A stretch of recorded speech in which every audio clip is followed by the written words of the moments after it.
नमस्कार, मैं अशोक व्यास और मेरा ये सौभाग्य है कि आज मैं सुदूर यानी न्यूयॉर्क में बैठे हुए भारत में कलकत्ता शहर में अपने कर्म क्षेत्र के साथ में विशेष रूप से दत्तचित्त होकर विविध आयामों में सक्रिय प्रमोद शाह जी का मैं स्वागत कर रहा हूँ। प्रमोद जी, आपका स्वागत है। आपकी ये जो धन्यवाद जी। मधुर हंसी है, जी। इसके साथ में मैं देख रहा हूँ कि आपका जो संपादन रहा कुछ पुस्तकों का, उसमें से मैं सबसे पहले एक ऐसी पुस्तक का स्मरण कर रहा हूँ जो आपने व्यक्तित्व और कृतित्व, संवेदना के विविध आयाम, रेवती लाल जी शाह के साहित्य का संपादन किया। अभी मैं अच्छा। बाकी पुस्तकों के नाम लेकिन संवेदना शब्द मुझे लगा कि हमारे केंद्र में कहीं रहता है जब हम भारत की बात करते हैं तो। जी। तो प्रमोद जी, एक बात और ये है कि आपका उपनाम नफीस है, उस नाम से आप शायरी करते हैं। तो जी। हमारे जो दर्शक आपसे जुड़ रहे हैं आज, उन तक आपका परिचय और पहुंचे उसके पहले आप अपना कोई एक शेर जो नफीस साहब की तरफ से यदि आप हम तक पहुंचाएं। देखिए, अ, ये देख लीजिए कि जो लगे गैर उसे अपना बनाकर देखें, वाह वाह वाह! जो लगे गैर उसे अपना बना अपना कर देखें। बनाकर देखें, एक नई रस्म ज़माने में चलाकर देखें, क्या बात है, क्या बात है! एक नई रस्म ज़माने में चलाकर देखें, जो रहे दिल में सदा, जो रहे दिल में सदा उनको भुला दें दिल से, वाह! जो रहे दिल में सदा उनको भुला दें दिल से, अब ये दस्तूर मोहब्बत भी उठाकर देखें। क्या बात है, क्या बात है, क्या बात है! बहुत ही दस्तूर बढ़िया है। मोहब्बत भी वाह, वाह, वाह, उठाकर वाह! देखे, जो लगे गैर उसे अपना बनाकर देखे। तो जो गैर को अपना बनाने की बात करने वाले हैं, वो अपने को तो अपना बना ही रहे हैं और जी। उस क्रम में मैं आपके साथ अब ये बात बाँटता चलूँ कि आज की हमारी बातचीत उनके व्यक्तित्व के एक पहलू को लेकर आगे बढ़ने वाली है, जिसका साझा हम सब भारत प्रेमी करते हैं। पर आपका मुख्य विषय वैसे चार्टर्ड अकाउंटेंसी आपने करी है जी, हाँ और जी, लगभग प्रोफेसर। 4 दशकों से आप इसमें सक्रिय जी, हैं, प्रैक्टिस में सेवाएँ हूँ। कर दे रहे हैं अपनी और प्रमोद जी, हमारे बहुत नए जो अ, समझिए कि पीढ़ी के लोग हैं, उनको शायद उन सब हिंदी की पत्र-पत्रिकाओं के बारे में पता भी नहीं होगा अच्छी तरह से, जिसमें कादम्बरी, नवनीत, वागर्त, वैचारिकी हैं और इन सब के अलावा भी कई अखबारों में आपका जो लिखना है वो लगभग जारी रहा है।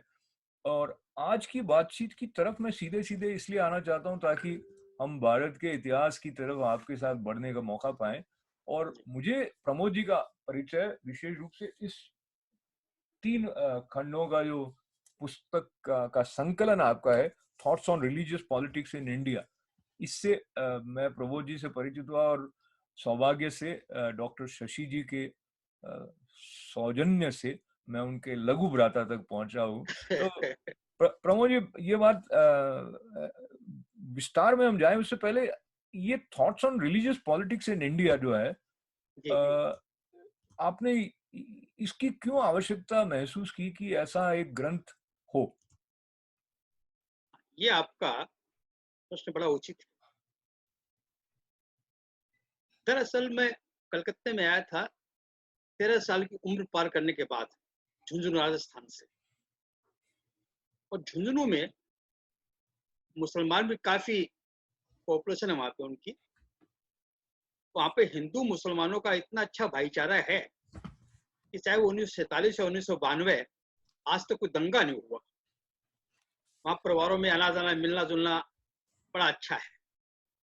तो मैं कलकत्ते आया ना, तो बाद में बातें सुननी शुरू की कि भई ये हिंदू है, मुसलमान है, दंगे-फसाद है। तो हमारे हम बच्चे किशोरावस्था में थे। तो हमने कहा कारण क्या है? क्यों है?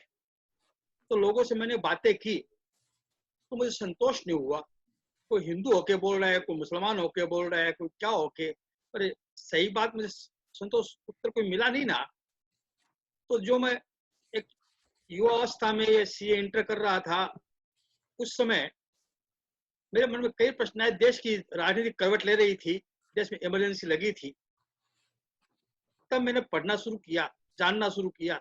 इसको 25-30 साल तक लगातार पढ़ता रहा। फिर मैंने देखा कि भई 1947 तक जाते हैं, तभी उत्तर नहीं मिला मुझे इसका। फिर मैं 1885 तक गया, 1885 जब कांग्रेस बनी थी, तब भी उत्तर नहीं मिला। फिर 1857 में गया,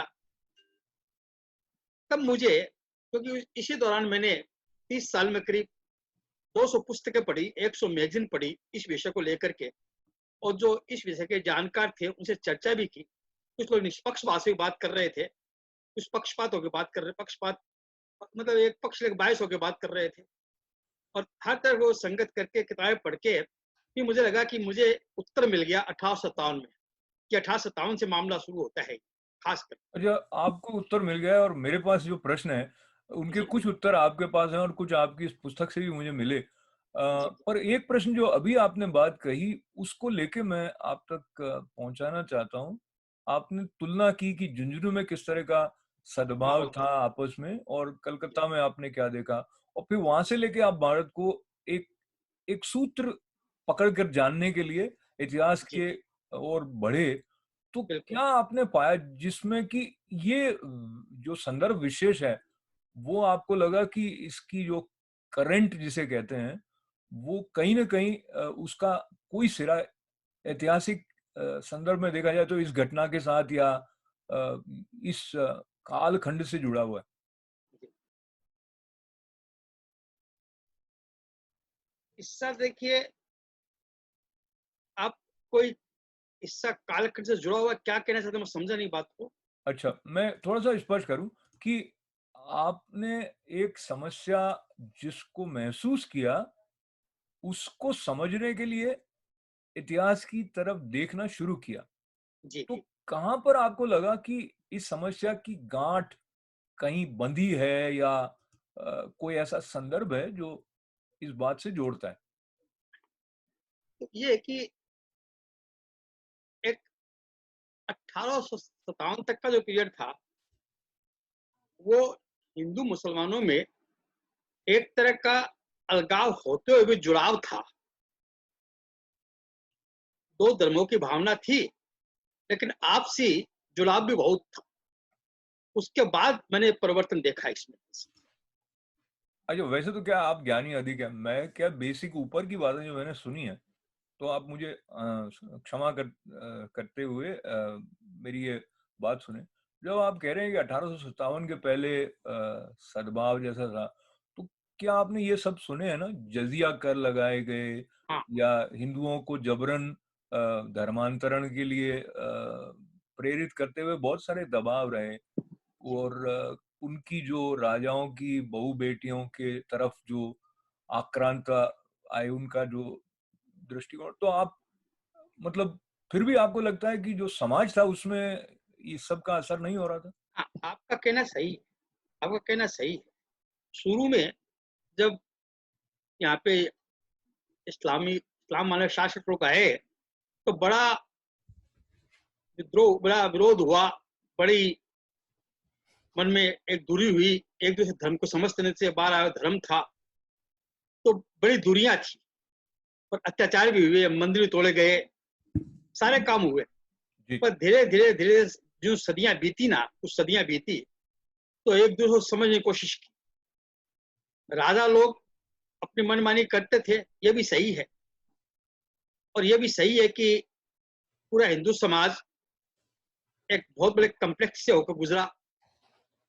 यदि वो नहीं होते, तो कभी सूरदास, तुलसीदास ये लोग आते नहीं। जी, तो पूरा ये भक्ति काल था, वो उसी पराजय का, हिंदू की पराजय का जो कारण था, वो उन्होंने अपने आप को अध्यात्म में डुबो दिया, और वहां से वो अपनी जड़ को खोजने लगे। अब देखिए, शाक्त, वैष्णव और शैव, ये तीनों बड़ा मतभेद था। जी, पर तुलसीदास जी ने राम को नायक बना करके शिव जी पूजा कर, शिव जी की पूजा कर दी, शिव जी की, राम की, दुर्गा की, सबको एक कर दिया इन्होंने। तो इस तरह करके एक किया, और ऊपर कुछ जमीले थे लोगों के, जो आपने बताया जजिया कर, वो सब भी थे। उसके बावजूद आम आदमी में 1857 तक आते आते घरों में आना जाना, और एक दूसरे के कला संगीत या उनके पढ़ाई लिखाई, कई मुसलमान उस्ताद होते थे, और आपस में ये संगीत है, कला है, त्योहार है, ऋतु है, मौसम, ये सब आभूषण है, जन्म के, मरण के, विवाह के संस्कार, ये सब बहुत मिलते थे, हम्म, वो सब तो घुल मिल गए थे। जी जी। अब तो मेरा सारा उस ओर है। जी जी। मैंने कहा कि अलगाव की भावना थी, जी। उसके बावजूद भी बात इतनी बड़ी नहीं थी कि मारपीट तक आ जाए, इतनी बात नहीं। हम्म, तो प्रमोद जी, फिर से थॉट्स ऑन रिलीजियस पॉलिटिक्स की तरफ आपके साथ चलते हुए, जो बुनियादी बातें आपको लगता है जो कि भारत का जो स्वरूप है स्वाधीनता के बाद का, और स्वाधीनता से पहले भी भारत तो एक इकाई के रूप में अपनी पहचान रखता ही था, ऐसा अगर हम अ, जिनको अब माइथोलॉजी कहते हैं तो उनको भी हम इतिहास कहते हैं कहीं, जैसे आपने अभी जिस तरह से तुलसीदास जी का उल्लेख किया। पर मेरा प्रश्न यह है कि जब आप भारतीयता के भाव को, जो कि स्वतंत्र भारत के जो तारीख है वहीं से जुड़ा हुआ नहीं है, पर जैसी आपकी समझ इतिहास का अध्ययन करते हुए आई कि बुनियादी बातें जो भारत की हैं वो क्या हैं, तो उसके बारे में कुछ बताएं। देखिए, एक तो फिराक साहब का शेर ध्यान में रखें जी कि सर जमीने हिंद पे, सर जमीने हिंद पे अक़वाम आलम के फिराक, जी। भारत की जमीन पे दुनिया की कौमें आई, सर हम्म, जमीने हिंद पे अक़वाम आलम के फिराक, काफिले आते हैं, सर जमीने हिंद पे अक़वाम आलम के फिराक। भूल गया, शेर ही भूल गया साहब, एक कोई सेकंड बात रुकिए आप। कोई बात नहीं, कोई बात बारे में नहीं। ए, हाँ। ए, काफिले बसते गए। हाँ, सर कारवां। जमीने हिंद पे अक़वाम आलम के फिराक, काफिले बसते गए, हिंदुस्तान बनता गया। क्या बात। तो एक तो हिंदुस्तानी है, और दूसरी भारत का मतलब, एक तो अपने भरत राजा से मानते हैं, जी और एक भारत का मतलब भा प्लस रथ, भा यानी कि प्रकाश, जी जो प्रकाश में रथ है उसको भी भारत माना गया है। एक व्याख्या ये भी करते हैं भारत की। जी जी और ये शैलेंद्र ने कहा है ना कि जो जिससे मिला सीखा हमने, गैरों को भी अपनाया हमने, जी। मतलब के लिए अंधे होकर रोटी को नहीं पूजा हमने। क्या बात। जो आता गया सीखता गया। भारत अकेला देश है जिसने हर विचार का स्वागत किया है ना। आप इतिहास पढ़ के देखेंगे कि जहाँ विचार नहीं मिलते थे वहां की कौमें नष्ट कर दी गई हैं दूसरे जी। देशों द्वारा। यहाँ किसी को नष्ट नहीं किया गया। भगवान बुद्ध ने, जो कि स्वयं हिंदू थे, जब उस समय की व्यवस्था को नकार दिया और विरोध किया, तो उनको उन्होंने मारा नहीं या गाली गलौज नहीं किया, उनको अवतार मान लिया कि आप तो अवतार। अब बुद्ध जो आपकी व्यवस्था के खिलाफ बोल रहे हैं, तो एक नया दर्शन दे दिया, वो भी आपके अवतार हैं। जी तो ये स्वीकृति की भावना जो थी भारत की जमीन पे रही। ये एक तो यह बात है भारत। और दूसरी जो बात है, जो बुनियादी बात भारत की जो है ना, ये 8-10 बातें समझे बिना ये समस्या को समझ में नहीं आई किसी को, मतलब मेरे समझ नहीं आई थी कम से कम। एक थे कि भारत जो है एक धर्म प्रधान देश है, यहाँ का केंद्र बिंदु धर्म है। अच्छा है कि खराब धर्म को छोड़ दीजिए आप, पर धर्म है, इसके बिना बात बढ़ नहीं सकता। और कहीं आपको धर्म समझाना होगा तो राजनीति समझाएंगे, पर यहाँ पर राजनीति भी समझानी होगी, धर्म से समझानी पड़ेगी आपको। और यहाँ पर धर्म के प्रति इतनी आस्था लोगों की, आप लोगों की रोजी रोटी छीन लीजिए, उनकी फ्रीडम छीन लीजिए, वो बर्दाश्त कर लेंगे, किंतु धर्म छीना बर्दाश्त नहीं करेंगे। जिस राजा ने धर्म पे अटैक किया है वो जी। राजा खत्म हो गया है। एक तो भारत की है, और दूसरा ये। प्रमोद जी, अजय, माफी चाहता हूँ। जो बात आपने कही वो बहुत महत्वपूर्ण बात है, और मुझे लगता है इसको लेके आगे भी कई चर्चा में संदर्भ आएंगे। पर जैसे आपने कहा कि धर्म प्रधान देश है, तो धर्म का जो स्वरूप आपके मन में है ये बात कहते हुए, वो एक प्रकार से भारत के जीने की पद्धति है, पर साथ ही साथ वो सनातन धर्म है, वो हिंदू धर्म है। तो यहाँ यहाँ से कई तरह की शाखाएं निकल जाती हैं आगे जाके, जब हम आज तक आएंगे। पर मैं चाहता हूं कि आप अपनी तरफ से स्पष्ट करें, जब आप कह रहे हैं कि धर्म प्रधान है, तो जैसे मैं समझ रहा हूं वैसे ही आप समझ रहे हैं या कुछ अलग समझ रहे हैं? देखिए, यदि आप दुनिया में धर्म कहते हैं वो समझेंगे तो हिंदुस्तान समझ में नहीं आएगा। भारत में धर्म की बात ही अलग है। हर चीज जो धर्म से आती है, धर्म मतलब धारण करना चीजों को। जी और इसमें कोई संप्रदाय से मतलब धर्म नहीं है। आप हिंदू फिलोसफी कहेंगे ना, वो करेक्ट नहीं है, हिंदू दर्शन करना पड़ेगा आपको। जी, वेस्टर्न फिलॉसफी हो सकती है। मुझे तैरना नहीं आता, मैं 20 किताबें पढ़ के तैरने पर बहुत सी किताब लिख सकता हूँ, बहुत बड़ी किताब लिख सकता हूँ तैरने के ऊपर, मुझे तैरना नहीं आता। जी, मैंने आपको तैरने की फिलॉसफी बता दी। जी। अरे ये कहते किताब लिखनी है तो आपको तैर के दिखा देगा, हाँ, वो हाँ। तैरने का दर्शन है। तो ऋषि मुनियों को दर्शन हुआ था, जी, तो वो दर्शन है। तो भारत के धर्म जो दर्शन है, और इसमें ये कोई संप्रदाय नहीं है, संप्रदाय अलग है और ये धर्म अलग है। हुँ, चलिए तो धर्म के और अलावा आपने भी एक आपको एक आपने बात कही कि आज तक आते आते कई धाराएं आ गई। इसके लिए स्वामी विवेकानंद ने एक बात कही है कि जहां आपको कहीं भी भारतीय दर्शन में कोई कन्फ्लिक्ट दिखाई दे, कोई द्वंद दिखाई दे, तो वेदांत है, वो बैरोमीटर है। जी, जब तक कोई नई फिलोसफी नहीं आती, वेदांत बैरोमीटर है। बाकी सारी डिफरेंस व्याख्या कान डिफरेंस। बिल्कुल। तो आप एक्चुअली बता रहे थे कि बुनियादी बातों में 8-10 बातें हैं, धर्म हाँ, उसमें से पहला था, पर मुझे लगा धर्म के बारे में मैं आपसे थोड़ा-सा स्पष्टता का निवेदन कर दूँ, आगे बढ़ें। आज की एक बात है कि हिंदू मुस्लिम यहाँ पे बहुत प्रेम से रहते हैं। आम हिंदू मुस्लिम बड़े प्रेम से रहते हैं, काम करते हैं, बिजनेस में काम आते हैं, सबके काम आते हैं, कोई दिक्कत नहीं है। और आम हिंदू मुस्लिम रोजी रोटी में इतना परेशान है, उसको फुर्सत नहीं है कोई झगड़ा करे, फसाद करे। अब दोनों ने मिलकर के हिंदुस्तान बनाया है। आज कोई ये कहे कि हिंदू सभ्यता या हिंदू कल्चर या मुस्लिम कल्चर, हमें भारतीय कल्चर करना पड़ेगा। आज जो कल्चर हम जी रहे हैं वो भारतीय कल्चर। अब ये जिस फिर मैं क्षमा चाहता हूँ कि सवाल तो आ ही जाते हैं। जैसे आपने कहा कि हिंदू और मुसलमान ने मिलके हिंदुस्तान बनाया। अब यहाँ ये प्रश्न आता है कि अगर मिलके बनाए तो फिर पाकिस्तान क्यों बनाया गया? अब बताता हूँ आपको। जी, एक तो आप बनाया ना, पाकिस्तान भी जो है हिंदू मुसलमान दोनों ने मिलकर ही बनाया है पाकिस्तान, वही दोनों ने मिलकर ही बनाया है। तो ये आगे स्पष्ट होगी बात।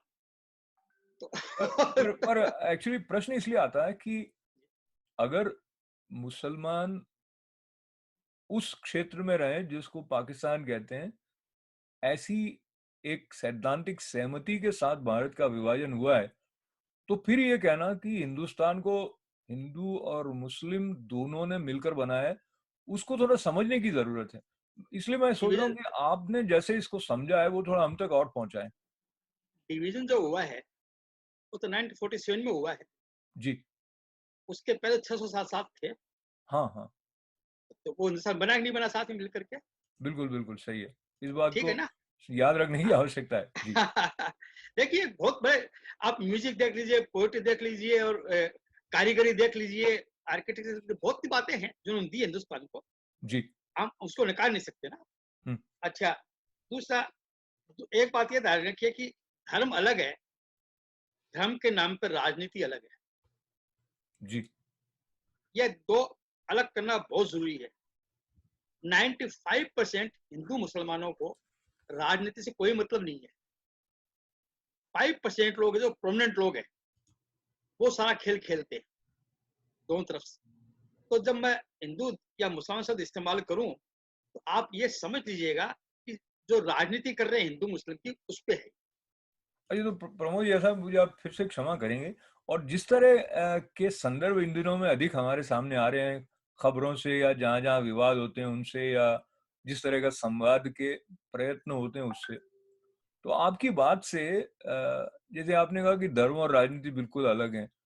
मुझे ऐसा लगता है कि जब आप ये कहते हैं कि आम आदमी का राजनीति से कोई मतलब नहीं है, वो बात एक तरफ़ा है क्योंकि राजनीतिक निर्णय जो हैं वो आम आदमी को प्रभावित करते हैं। और आप मुझे कहने की अनुमति दें कि जब आप ये देखते हैं कि हिंदुस्तान में जो हिंदू मंदिर हैं, उन पर तो सरकार का अधिकार है या नियंत्रण में है और अन्य जो धर्म हैं या मज़हब हैं, उन पर उस तरह का अधिकार नहीं है। तो ये निर्णय जो है ये राजनीति से निकल कर आया है। इसके साथ एक और बात और जोड़ दूँ, मुझे क्षमा करें आपके क्रम पर चलेंगे, पर क्या है कि जिस तरह से भारत की शिक्षा पद्धति में आपने देखा है कि अ, किस तरह से जो हिंदू संस्कृति या परंपराओं को एक तरह से ये इस शिक्षा परिसर से बाहर रहें, ये जो तय हो गया स्वाधीनता के बाद में, टू सम एक्सटेंट अगेन, वो भी राजनीतिक निर्णय है। तो धर्म और राजनीति जुड़े हुए हो गए ना सर? तो धर्म को जरिया बनाया है राजनीति ने। जी, तो कहते हैं खून खराबा धर्म ने नहीं किया है, धर्म के नाम पे राजनीति ने किया है। मैं ठीक। कहना ये चाहता हूँ आपसे, जी, जी, जी, जी। कि हिंदू धर्म या इस्लाम है, वो आपको नहीं करे, मतलब जो बात जो कर रहे हैं राजनीति के माध्यम से कर रहे हैं। मैं कहने आगे आऊंगा जब बात करेंगे ठीक अपनी है, ठीक। आजादी के बाद जी, जी, जी। कैसे बात जी, जी। पहुंची। Please, please. जी, एक बात देखिए, एक ये बड़ी पॉपुलर कहावत है कि it's a fight between have and have not.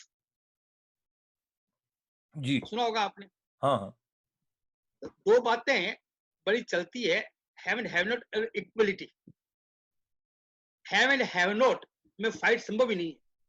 जी, आज एक कांग्रेस के बड़े लीडर से सोनिया गांधी से एक आम बीजेपी की क्या फाइट होगी, आम मेंबर की, या जी, मोदी से कांग्रेस के वर्ग की क्या फाइट होगी।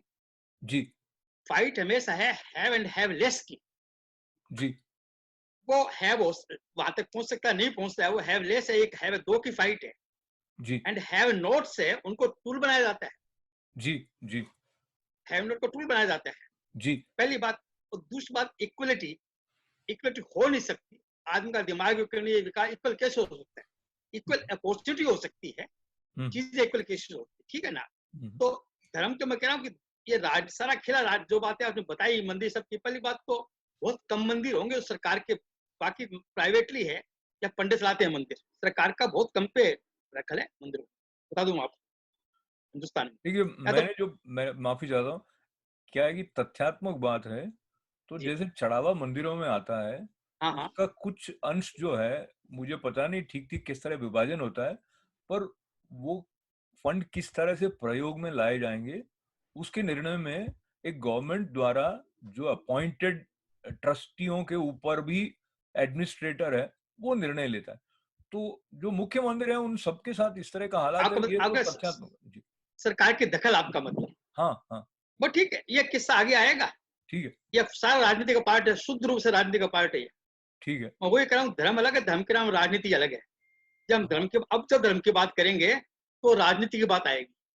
ठीक है। जो हिंदू धर्म के नाम पर राजनीति कर रहे हैं, मुसलमान के नाम राजनीति कर रहे हैं, या हिंदू धर्म में राजनीति क्यों की, ये सब जो है ना, बातें आगे आएंगी। अब हाँ, तो मोटा हाँ, मोटे रूप से। मैं आपको अब इंटरप्ट नहीं करूँगा, मैं सिर्फ़ ये कह रहा था, जब हम ये कहते हैं कि धर्म और राजनीति अलग-अलग हैं, अच्छा, तो राजनीति जब धर्म के साथ में इस तरह का संबंध रखती है, तो जो धर्मावलंबी हैं, उन पर उसका कमोबेश प्रभाव पड़ जाता है। हाँ अ, बिल्कुल, जी, बिल्कुल बस सही कहा आपने, जी, जी। बिल्कुल सही कहा। जो 5% इतने पावरफुल है, हुँ, वो अपने प्रभाव से उनको प्रभावित करते हैं। जी, जी, लेकिन आम आदमी जो है ना, उसको वैसे कोई मतलब नहीं चीजों से। पर आपको कह दे भाई देखो, अब देखिए, कोई गरीब आदमी है, वो झोपड़ी में रहता है, एक के पास 5 तली बिल्डिंग खड़ी है, फर्स्ट का बंगला खड़ा है। देखो, तुम्हारे पास झोपड़ी है, उसके पास बिल्डिंग है, भवन है, उसने तुम्हारा शोषण कर लिया, उसको क्षमता है, अबे तुम्हारे पास था क्या, तो शोषण कर लिया। हुँ, एक हुँ, लेबर था हुँ, जिसको तुम कैट में कन्वर्ट नहीं कर सके, लेकिन यह कि उसको कहा जा सकता है तुमने ऐसा किया। तो हुँ। आम आदमी के मन में एक डर बैठा दिया जाए अपना मतलब सिद्ध करने के लिए, वो राजनीति के पियादे बन जाते हैं, वो राजनीति के मोहरे बन जाते हैं आम आदमी। हुँ, मैं तो कहना ये चाहता हूँ। जी, प्रमोद जी, आपने इतना प्रेम से इस इतिहास को पढ़ा है। मैं मोटी-मोटी 2 बातें जो एक आम पाठक, जब पाठक नहीं कहना चाहिए, विद्यार्थी के सामने रहती है, उनको क्या है, इतिहास का मतलब होता है कि कुछ सन रटने होते हैं कि हाँ फलाने सन में प्लासी का युद्ध हुआ था और इन दोनों के बीच में हुआ था, और वही उत्तर देने हैं उसको। तो वो इतिहास के अंदर जो एक धड़कन है, वहाँ तक कम पहुँच पाता है। दूसरा, हम ये सुनते आए हैं कि इतिहास से नहीं सीखेंगे तो वो हमारी विकास यात्रा में बाधक होगा। तो आपने बहुत कुछ सीखा बहुत कुछ सीखा है, तो आपके साथ बैठ के हम भी सीखे।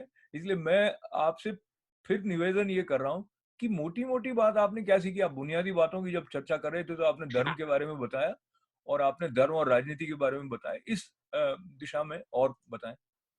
हाँ। तो क्या है कि एक अंग्रेजों ने क्या किया, मैं 1857 पे आता हूँ। जी 1707 में औरंगजेब के मरने के बाद बड़ी एनार्की आ गई थी। उसके बाद नादिर शाह या ये अब्दाली वगैरह सब आए थे। 1857 में जब महारानी विक्टोरिया का शासन हो गया भारत में, मैं उस पर आता हूँ। जी तो उन्होंने क्या किया, वो अचानक नहीं महारानी, उसके पहले तैयारी चल रही थी। दरअसल 1834 में लॉर्ड मेकाले आ जाते हैं, जी वो चेयरमैन ऑफ एजुकेशन बोर्ड के बन करके, और 1835 में एक ओरिएंटल लैंग्वेज रखी जाए, इंग्लिश रखी जाए, इस पे बहस करवा के उन्होंने इंग्लिश के फेवर में बात करवा ली। जी और 1857 में 3 विश्वविद्यालय खोले गए, Calcutta university, Madras and Bombay university. जी तो इन्होंने एक तो आपको एजुकेशन से अपना रुतबा जमाने की कोशिश की, आपको काटने की कोशिश की, और एक हिस्ट्री से, कल्चर से, लॉ से, फाइनेंस से और पॉलिटिक्स से। जी तो एजुकेशन सिस्टम ऐसा कर दिया कि उन्होंने आपको एकदम अपनी तरफ जो है ऐसा कि आप उसके हिसाब से ढले। मैं जी आपको एक 5-7 लाइन का लेटर पढ़ता हूँ। बिल्कुल। मैं काले ने 1836 में अपने फादर को लिखा था। जी वो लेटर है का, our English schools are flourishing wonderfully, the effect of this education on Hindus is prodigious. No Hindu who has received the English education ever remains sincerely attached to his religion. Some continue to adhere to it as a matter of policy, and some embrace Christianity. It is my belief that if our plans of education are followed up, there will not be a single idolater among the respectable class of in Bengal in 30 years hence. जी जी इस तरह करके उन्होंने सारी बातें लिखी है। तो education के मामले उन्होंने हमको कमजोर करने की कोशिश की कि उनकी एजुकेशन आ जाए, वो उनके हिसाब से ढले, और जी उसमें वो कामयाब हो गए। हाँ और एक हिस्ट्री को चेंज किया उन्होंने।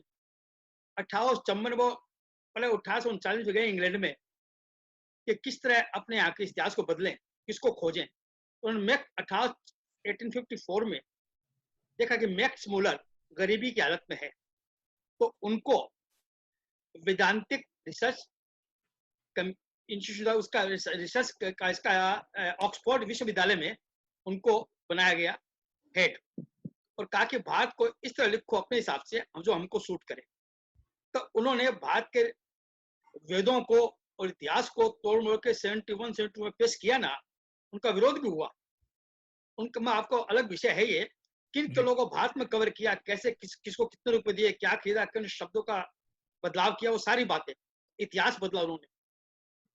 अच्छा, और उस इतिहास मैं मावी यादव, इस पे मैं थोड़ा सा और विस्तार चाहूंगा आपसे, क्योंकि प्रोफेसर मैक्स मूलर का जो नाम है बहुत सम्मान आदर के साथ तो लिया जाता है, ये एक विद्वान के रूप में लिया जाता है, पर ये दूसरा संदर्भ है कि उनके पीछे क्या, अगर कहें कि क्या नियत थी या उनका क्या एजेंडा था, इसके बारे में तो मुझे लगता है भारत में कभी चर्चा मैंने अधिक सुनी नहीं। किताब लिखी हुई है। वो क्या कि he was a great scholar, जी प्रणाम प्रणाम करना चाहिए उनको, ऐसे स्कॉलर थे वो। लेकिन जब गरीबी में आए तो मैकाले ने उनको पे रोल पर रख लिया, जी और बाद में आर्य की थ्योरी दी उन्होंने। आर्य बाहर से आए थे, हालांकि बाद में वो थ्योरी बदल दी उन्होंने 1871 में जाकर के। जी तो उन्होंने जो कुछ काम किया, जो एज एन एम्प्लॉय, मतलब पे रोल में रहेगा काम किया ना उनका, जी वो काम उनका क्वेश्चनेबल है कि ऐसा जी उनको नहीं करना चाहिए था। हम्म लेकिन जहां तक उनकी विद्वता का सवाल है, he was a great scholar. अच्छा, अब और क्या है इसी कि जिस काम के लिए आप कह रहे हैं कि वो क्वेश्चनेबल था, नहीं करना चाहिए था, उसका कुछ उदाहरण दे सकते हैं आप? देखिए, उन्होंने खुद लिखा है अपनी वाइफ को जी 1867 में, 1816 में, 1867, हाँ 1867 में, I feel convinced, though I shall not be live in, I shall not live to see it, that this edition of mine and translation of the Veda will hereafter tell to a great extent on the fate of India and on the growth of millions of souls in that country. It is the root of their religion, and to show them what the root is, I feel sure the only way of uprooting all that has sprung from it during the last 3000 years. जी जी और बाद में उन्होंने इतिहास में क्या किया कि 3 शब्द थे, इंडिका से लिए थे, वो 3 शब्द के मायने बदल दिए, जो कि चंद्रमासी, चंद्रगुप्त और समुद्रगुप्त के लिए थे। वो उन्होंने वो घनानंद, चंद्रगुप्त और बिंदुसार के लिए इस्तेमाल कर दिए और पूरा 12 साल का पेड़ पीछे ले गए। बड़ा अच्छा न्याय किया मैक्सवेल ने। वो इतिहास की बात करूंगा तो आपको बताऊंगा, जो भारत का इतिहास लिखा गया है और जो हमें पढ़ाया जाता है, उस इतिहास का इतिहास क्या था वो जानने की जरूरत है। जी जी कोटा वेंकटेश्वरम साहब ने इस पे बहुत रिसर्च की है। He was a great scholar जी of Sanskrit, Telugu and English. जी 1969 तक बहुत काम किया, 24 किताबें लिखी उन्होंने। तो ये अलग विषय बताऊंगा, अलग विषय है कि मैं कहने का फिलहाल ये मतलब है कि अंग्रेजों ने इतिहास के मामले भी हमको हमारी जड़ें काटी जी कि जी किस तरह हिंदुस्तान को कमजोर किया जा सकता है। एजुकेशन, हिस्ट्री और कल्चर बताया कि कल्चर को डिस्टर्ब किया, और इनकम टैक्स एक्ट 1861 सब लेके आए, जी तो नए टैक्स वगैरह लगाए गए। और फिर ये सब करके 1885 में 1885 में कांग्रेस बनी। जी वो कांग्रेस भी अंग्रेजों को सहयोग देने के लिए बनी थी, कांग्रेस भी आजादी के लड़ाई के लिए भी बनी थी। पूरा मकसद था कि अंग्रेजों को किस तरह सहयोग किया जा सकता है जनता को लेकर। तो ये अंग्रेजों काम किस तरह उन्होंने, अंग्रेजों किस तरह अंग्रेजों से किस तरह हम अंग्रेजों को सहयोग कर सकते हैं, अच्छा वो पर्पज वो था कांग्रेस का। हम्म तो अच्छा तो इस ये तरह, जी मैं कोई बहुत अच्छा इतिहास का विद्यार्थी नहीं रहा हूँ। मुझे ए ओ ह्यूम का नाम याद आता है, हाँ वो हाँ, है ना, ये फाउंडर्स में थे। वो फाउंडर्स में थे। मोमचंद बनर्जी, ह्यूम, ये सब फाउंडर्स में थे हाँ हाँ इसके। और अपने दादा भाई नौरोजी वगैरह ये सब फाउंडर्स में थे। और ठीक है दादा भाई नौरोजी ने बड़ा काम किया वैसे, वो बड़े सम्मानित व्यक्ति थे पारसी के। और वो इन्होंने अर्थशास्त्र, वित्त पे और शिक्षा पे दोनों जनता को अंग्रेजों में मिलाने के लिए अच्छा काम किया था। तो तो मेरा कहना है कि ये जी जड़ें 25 साल तक उन्होंने बनाई। अच्छा जी अच्छा, बाद में क्या हुआ कि इधर,